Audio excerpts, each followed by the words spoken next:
उत्तर प्रदेश में राजनीतिक घटनाक्रम लगातार बदल रहा है। हाल ही में आरएलडी से मिले झटके से अभी समाजवादी पार्टी उभर भी नहीं पाई थी कि एक और झटका उसे लग गया।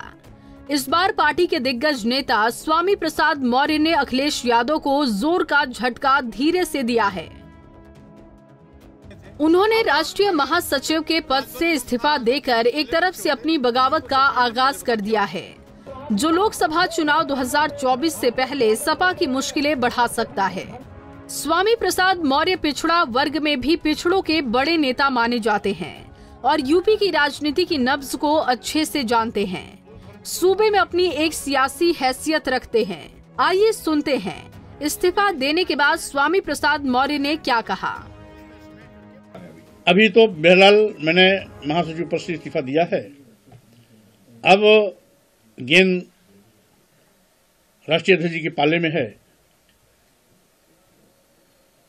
उनकी अगली कार्रवाई को देखते हुए मैं अपना अगला निर्णय लूंगा। पूजा अर्चना लोगों का अपना व्यक्तिगत श्रद्धा से जुड़ा हुआ मामला है। किसी भी पूजा पद्धति पर मैं किसी प्रकार की टिप्पणी करने का प्रदर्श नहीं हूं। कोई भी धर्म हो, सभी धर्मों का मैं सम्मान करता हूं।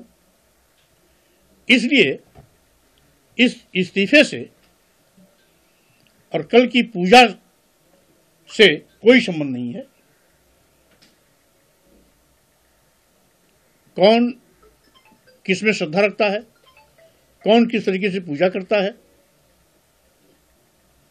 वो हिंदू धर्म का हो, इस्लाम धर्म का हो, ईसाई हो, बौद्ध हो, जैन हो, सिख हो, ठीक है सर, पारसी हो, हम सभी धर्मों को अपने अपने तरीके से लोगों की मनाने की खुली छूट है। यही हमारा भारतीय संविधान कहता है और यही मेरी भी मान्यता है।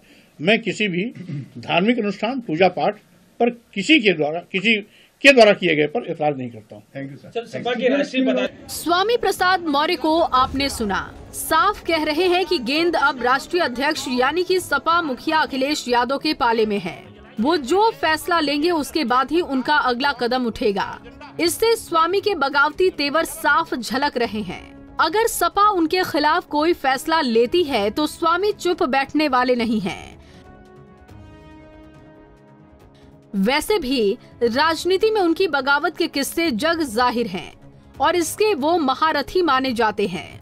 बता दें कि साल 2017 के विधानसभा चुनाव से पहले उन्होंने मायावती के खिलाफ बगावती तेवर अपनाए थे और बीएसपी को जो नुकसान पहुंचाया उसकी भरपाई बहन जी आज तक नहीं कर पाई हैं। गौरतलब है कि स्वामी प्रसाद मौर्य बीएसपी के बाद 2022 के विधानसभा चुनाव में अपना बगावती अंदाज बीजेपी के खिलाफ भी दिखा चुके हैं। चुनाव से ठीक पहले स्वामी ने बीजेपी के कई मंत्री और नेताओं को तोड़कर पार्टी को बड़ा झटका दिया था और सपा में चले गए थे। हालांकि वो सपा के सिंबल पर फाजिल नगर सीट से चुनाव जीत नहीं पाए थे, लेकिन पश्चिम से पूरब तक जहां जो नुकसान बीजेपी को पहुंचा सकते थे उसे पहुंचाने में कामयाब जरूर रहे।